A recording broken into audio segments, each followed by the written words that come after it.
For years, the boating market behaved like it defied gravity.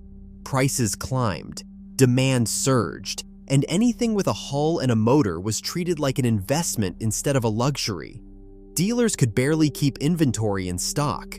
Manufacturers expanded production lines. Buyers stretched themselves into decade-long loans just for a chance to say they got in. But every wave that rises eventually breaks, and this one is breaking hard. The tone of the industry has flipped. Today, the conversation is very different. It is not about wait lists or limited allocations. It is about unloading. Quietly at first, then urgently, and now visibly enough that anyone paying attention can feel the shift. Boats that once carried eye-watering price tags are being sold for numbers that do not make sense on paper unless you understand the pressure behind the scenes. It begins with the financing model. Most dealerships do not buy their boats outright. They borrow to stock them. Every boat sitting on a showroom floor is essentially rented from a lender.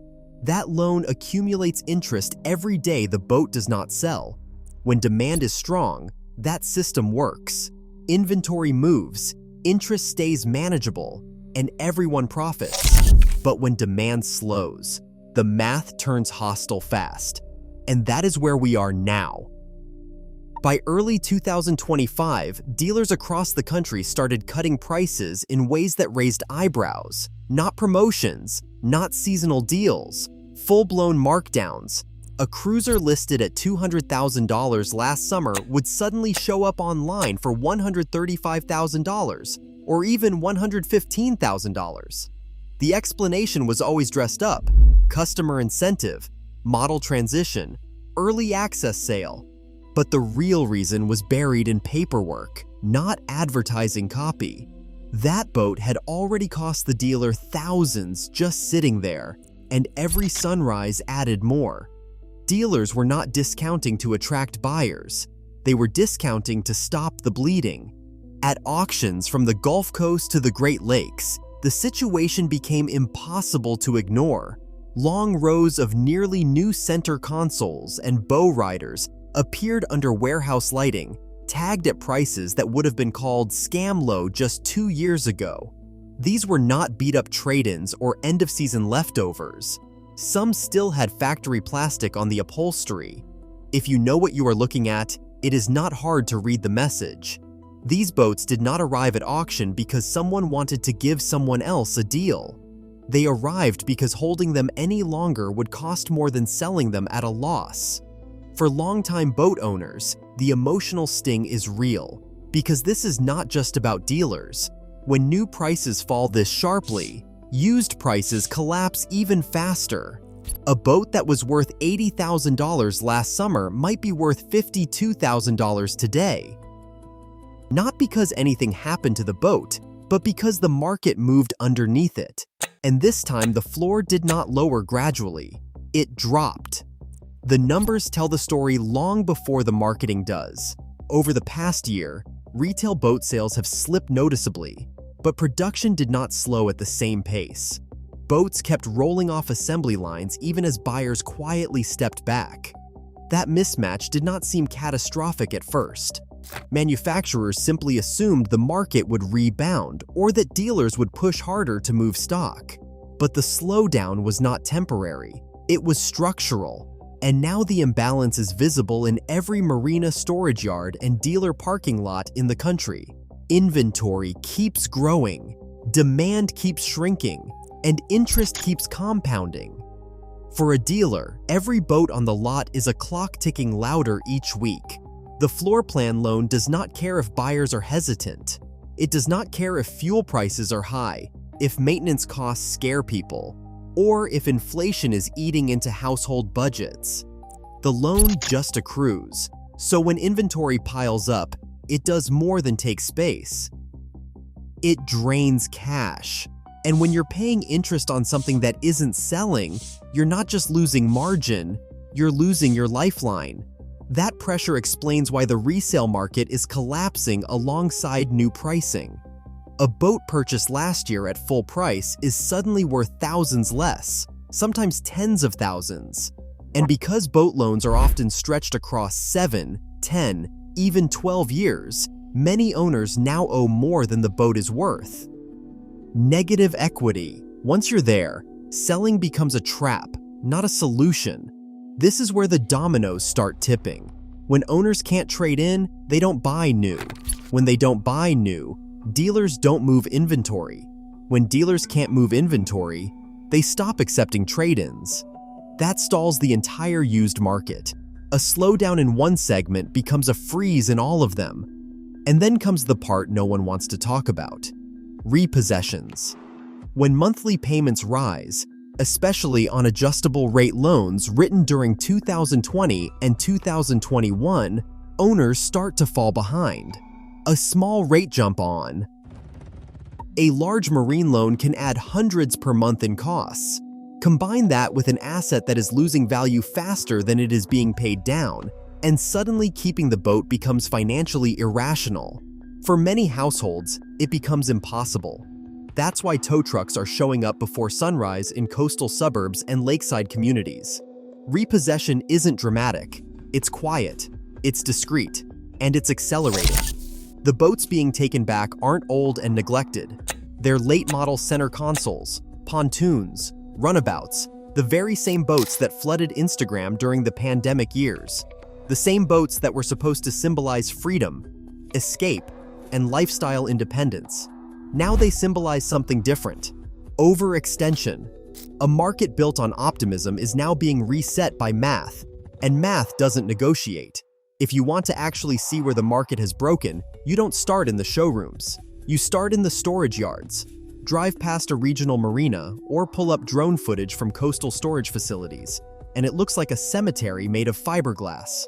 Row after row of shrink-wrapped boats sitting motionless. Through peak season, these are not project boats or abandoned relics. They are 1- and 2-year-old models, barely broken in, barely used, waiting for buyers who have not shown up.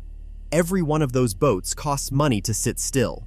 Storage fees, insurance, interest charges that never stop. Dealers are holding assets that behave like liabilities. Because many of these are financed, the longer they sit untouched, the more value they eat. But inventory storage is only half the story. The quiet part, the part most buyers never see, is what happens to boats that should not be back on the market at all. After the most recent hurricane seasons, thousands of boats were written off by insurance companies as total losses. Water damage, structural stress, electrical corrosion combined. These issues make a boat unsafe and wildly expensive to repair correctly. But instead of being destroyed, many of these boats reappear, cleaned up, sanded, patched, and relisted across the country under new paperwork. It is called title washing, and it is happening everywhere. A boat that sat half submerged in brackish water will show up months later looking lightly used, advertised as gently enjoyed, with new upholstery and a fresh coat of gel coat. Hidden damage. What you can't see are the problems beneath the surface: waterlogged foam cores that never fully dry, hidden wiring corrosion that spreads slowly like rust, and stress fractures in the hull that do not reveal themselves until the boat hits rough water. Too good. To someone chasing a deal, it looks like a steal. To someone who knows the signs, it is a financial trap that does not spring until months after the purchase, when the repair bills begin. Losing ground. Meanwhile, even the legitimate used boats are losing their footing in this market. A clean title does not save you if the market value is falling faster than you can make payments. Owners who once planned to trade up are trapped. Dealers who once relied on trade-ins as the backbone of sales now avoid them because they cannot justify adding more depreciating inventory to their lots. Market split. This is how the market splits into two realities. One where buyers with patience and good information will eventually find the best deals of the decade, and another where desperate sellers, flooded listings, and resurrected storm-damaged hulls blend together into a marketplace where appearance no longer guarantees value. The real danger is not paying too much. It is buying something that costs you again and again, long after the excitement wears off. The crash is not just about prices. It is about trust. And trust once lost does not return quickly. If you try to search your way to a fair price right now, you will run into another problem that is not obvious until you are in the middle of it. The online marketplaces that are supposed to make buying easier have slowly become gatekeepers. They do not simply show you the boats that match your criteria. They show you the boats that someone paid to have seen first. Two identical models can exist in the same town, the same year, with the same engine hours, and the same condition, yet one appears at the top of your feed while the other disappears 5 pages deep. The difference is not quality, it is who paid for placement.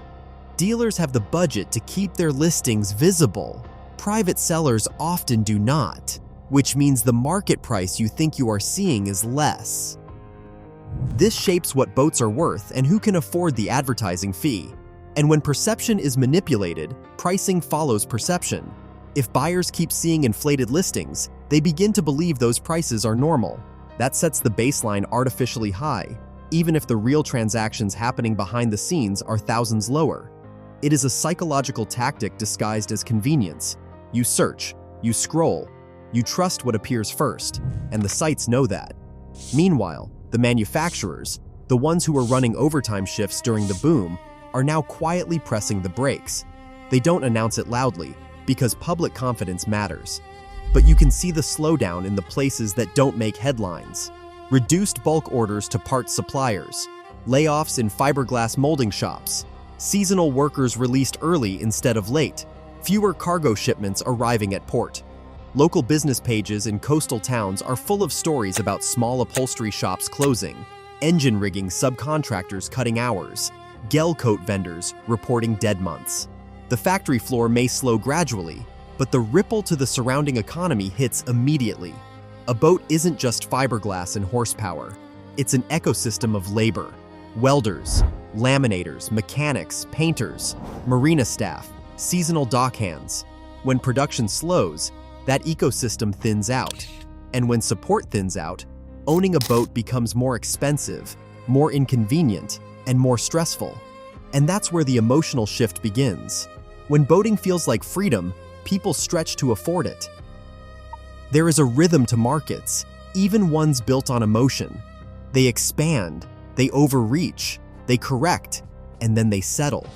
But timing the correction is what separates the people who lose from the people who walk away with the best deal they will ever get in their life. And right now, timing is everything. The worst buying decisions happen when someone feels urgency. A salesperson can smell urgency. A lender can measure it. A marina can price around it. The way to navigate this market is not to chase a bargain. It is to wait for the moment when pressure flips from the buyer to the seller, and those moments are predictable. The first window usually opens in late winter. That is when storage fees, insurance premiums, and floor plan interest pile up all at once. Dealers start looking at boats the way a farmer looks at crops after a long drought, something that needs to move, not something that needs to earn. The second window comes in early fall, when new model year releases make unsold inventory radioactive. A 2024 boat still sitting on the lot in October is like milk with an expiration date.